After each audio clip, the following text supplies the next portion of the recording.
आलमपुर गांव में गर्मी अपने चरम पर थी। सूरज आग बरसा रहा था। उसी गांव में बबलू नाम का एक गरीब आदमी रहता था। बबलू का परिवार गर्मी से बहुत परेशान था, क्योंकि उनके पास इस जानलेवा गर्मी में थोड़ी राहत पाने का कोई साधन नहीं था। उसी गांव में एक धनी और लालची व्यापारी बलदेव सिंह भी रहता था। एक दिन वह अपने व्यापार के लिए शहर जा रहा था। तपती धूप में चलते चलते उसका घोड़ा थक गया और उसने एक पेड़ के नीचे आराम करने का फैसला किया। सफर के दौरान उसकी सोने के सिक्कों से भरी कीमती थैली कहीं गिर गई। उसने घंटों अपनी थैली तलाश की, मगर थैली का कोई पता न चला। व्यापारी घोषणा करवाते हुए, सुनो सुनो सुनो, आलमपुर के लोगों, जरा गौर से मेरी बात सुनो। व्यापारी बलदेव सिंह की सोने के सिक्कों से भरी थैली कहीं खो गई है। जो भी गांव का आदमी उस थैली को तलाश करके मुझे ला कर देगा, उसे 10 सोने के सिक्के इनाम में दिए जाएंगे। इस गर्मी में अपनी किस्मत आजमाओ और जल्दी से उस थैली की खोज शुरू करो। अरे, यह व्यापारी हमें क्या मूर्ख समझता है, जो इस जानलेवा गर्मी में हम इसके सोने के सिक्के की थैली ढूंढते फिरें। तुम सही कहते हो भाई। अगर मुझे इसकी थैली मिल गई तो मैं कानो कान किसी को खबर भी नहीं होने दूंगा और अपना बोरिया बिस्तर बांधकर किसी दूसरे शहर में चला जाऊंगा। पूरे 2 दिन बीत गए, लेकिन व्यापारी की थैली का कुछ पता न चला। मेरी वो थैली मेरी जिंदगी भर की कमाई है। मुझे नहीं लगता कि इस तपती गर्मी में कोई मेरी थैली को ढूंढने की कोशिश करेगा। अगर किसी को थैली मिल भी गई और उसने ईमानदारी से लौटा दी, तो मैं उसे एक सोने का सिक्का दे ही दूंगा। लेकिन अगर किसी ने चालाकी करने की कोशिश की, तो मैं उसे बख्शूंगा नहीं। व्यापारी जी, आप चिंता मत कीजिए, आपकी थैली आपको जरूर मिलेगी। उधर बबलू की पत्नी राधा अपनी पड़ोसन शगुन के साथ बैठी थी। इस बार की गर्मी तो जान लेकर छोड़ेगी। मेरे घर में पानी की एक बूंद नहीं बची और बच्चे प्यास से तड़प रहे हैं। मेरे दिल का दर्द भी तुझसे कम नहीं। बबलू भी दिन रात इस गर्मी में खेतों में लगा रहता है, लेकिन कुछ हासिल नहीं होता। बस घर का गुजारा ही हो पाता है। सच कहा, हमारे पति भी दिन भर मजदूरी करते हैं, मगर जो कमाते हैं वो पेट भरने को भी काफी नहीं। ना जाने कब वो दिन देखने को नसीब होगा जब हमारे घर में हर सुख सुविधा होगी। शगुन चली जाती है और बबलू घर आता है। इस गर्मी ने मेरे सब्र का बांध तोड़ दिया है। तुम्हारी मेहनत से बस 2 रोटी नसीब होती है। तुम अपनी मजदूरी के पैसे क्यों नहीं बढ़ा देते? तुम ठीक कहती हो राधा, मैं आज से अपनी मजदूरी के पैसे बढ़ा दूंगा। तभी गांव का जमींदार आता है। बबलू, खेतों में पानी की सख्त जरूरत है। तुम तालाब से पानी लाकर मेरे खेतों को सींचो। जमींदार जी, मैं आपका काम करूंगा, मगर इस गर्मी में तालाब से पानी लाना आसान नहीं है। मैंने अपनी मजदूरी बढ़ा दी है। 1 दिन के काम के लिए 2 अशर्फियां देनी होंगी। अशर्फियां? यह क्या मजाक है बबलू? कहीं तू पागल तो नहीं हो गया है? तुम्हें 2 अशर्फियां कोई भी नहीं देने वाला। तुम भूखे ही मरोगे। जमींदार चला जाता है और बबलू उदास हो जाता है। देखा तुमने राधा, इस गर्मी में हमारा पसीना बहाना इनके लिए पानी से भी सस्ता है। बबलू, आपकी ईमानदारी कमजोरी नहीं, आपकी ताकत है। आप बिल्कुल चिंता मत करो। राधा, तुम्हारा साथ ही मेरा हौसला है। अब से 2 अशर्फियां ही लूंगा, चाहे कोई काम कराए या न कराए। इतना कहकर बबलू काम की तलाश में निकल पड़ता है।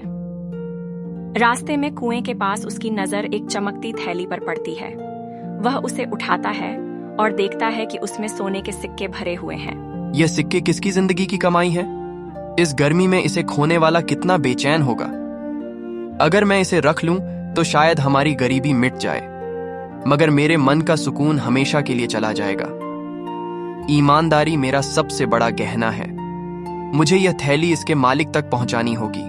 बबलू थैली लेकर घर पहुंचता है। क्या हुआ जी? आप तो काम ढूंढने गए थे, फिर इतनी जल्दी क्यों लौट आए? गर्मी ने नहीं, बल्कि मेरे मन ने मुझे बेचैन कर रखा है। रास्ते में मुझे यह सोने के सिक्कों से भरी थैली मिली है। यह किसी की जिंदगी भर की कमाई है। जिस किसी की भी यह थैली है, मैं उसे यह लौटा दूंगा। ये आप क्या कह रहे हैं जी? पाई हुई चीज भी कोई वापस करता है क्या? ईश्वर ने यह सिक्के हमारी गरीबी को देख कर दिए हैं। लेकिन राधा, हम किसी दूसरे का धन कैसे रख सकते हैं? मेरा दिल नहीं मानता। ठीक है, मेरी एक शर्त है। अगर 7 दिन के अंदर तुम्हें पता चल जाता है कि ये सिक्के किसके हैं, तो तुम उसे लौटा देना, वरना इन सिक्कों पर हमारा अधिकार हो जाएगा। ठीक है, मैं 7 दिन तक इंतजार करूंगा। उधर कोई भी गांव वाला थैली तलाश करके व्यापारी के पास नहीं जाता। यह क्या तमाशा है? क्या तुमने गांव में ढंग से घोषणा नहीं की? कोई मेरी थैली क्यों नहीं लौटाने आया? इस बार दोबारा घोषणा करो और इस बार आधे सिक्के इनाम में देने की घोषणा कर दो। लेकिन व्यापारी जी, अगर आप आधे सिक्के दे दोगे तो आपके पास क्या बचेगा? फायदा होगा। एक बार कोई सिक्के लेकर आए तो सही, मैं उस पर चोरी का इल्जाम लगाकर उसे एक सिक्का भी नहीं दूंगा। व्यापारी जी, आपके शातिर दिमाग की जितनी तारीफ करें उतनी कम है। घोषणा की आवाज बबलू के कानों तक पहुंच जाती है। राधा, ये सोने के सिक्कों की थैली हमारे गांव के व्यापारी की है। उसने घोषणा करवाई है कि जो भी थैली वापस करेगा, व्यापारी उसे आधे सोने के सिक्के देगा। झूठ! वो लालची व्यापारी कभी ऐसा नहीं करेगा। ये सब उसकी चाल है। मैं क्या करूं? भलाई इसी में है कि मैं उसकी थैली लौटा देता हूं। बबलू थैली लेकर व्यापारी के पास पहुंच जाता है। मेरा नाम बलदेव है। इस थैली में 100 सोने के सिक्के थे, लेकिन इसमें तो अब 50 ही मौजूद हैं। मुझे लगता है कि तुमने अपना इनाम पहले ही निकाल लिया। आप यह क्या कह रहे हैं व्यापारी जी? इस थैली में 100 नहीं बल्कि 50 ही सोने के सिक्के थे। व्यापारी बबलू पर चोरी का इल्जाम लगाता है और दोनों राजा के दरबार में जाते हैं। महाराज, मेरी थैली में 100 सोने के सिक्के थे, लेकिन बबलू ने जब थैली लौटाई तो उसमें 50 ही सिक्के थे। महाराज, मुझे यह थैली कुएं के पास मिली थी। मैंने इसे ज्यों का त्यों लौटा दिया। मैं गरीब हूं मगर बेईमान नहीं। राजा, जो अपनी समझदारी के लिए मशहूर थे, व्यापारी की चाल को भांप लेते हैं। व्यापारी, तुमने कहा कि तुम्हारी थैली में 100 सोने के सिक्के थे, तो ये 50 सिक्कों वाली थैली तुम्हारी कैसे हो सकती है? तुम अपनी 100 सिक्कों वाली थैली तलाश करो और बबलू, ये 50 सिक्कों की थैली तुम अपने पास रखो। व्यापारी गुस्से से तिलमिलाता हुआ चला जाता है। मैंने पहली ही नजर में व्यापारी का लालच देख लिया था। अब यह सिक्के तुम्हारे हैं। राजा बबलू को और भी ढेर सारा धन देते हैं। बबलू घर लौटकर राधा को सारी बातें बताता है। यह सब तुम्हारी सच्चाई और ईमानदारी का चमत्कार है, लेकिन मैं चाहती हूँ कि तुम जमींदार के सिक्के वापस कर दो। राधा, तुमने मेरे मन की बात कह दी। मैं इसे लौटाने जा रहा हूँ। बबलू थैली लेकर व्यापारी के पास पहुंच जाता है। अब क्या लेने आया है बबलू? मैं आपकी जान नहीं बल्कि आपके सिक्के वापस करने आया हूँ। यह लीजिए अपने सोने के सिक्कों की थैली। बबलू, आज तुमने मेरी आंखें खोल दी हैं। मैंने लालच में अंधा होकर तुम पर झूठा इल्जाम लगाया। उस थैली में 100 नहीं बल्कि 50 ही सिक्के थे। मैं तुम्हारा गुनहगार हूं, मुझे माफ कर दो। आज मैंने सीखा कि असली अमीरी ईमानदारी में है। व्यापारी जी, आपको अपनी गलती का एहसास हो गया। मेरे लिए यही सबसे बड़ा इनाम है।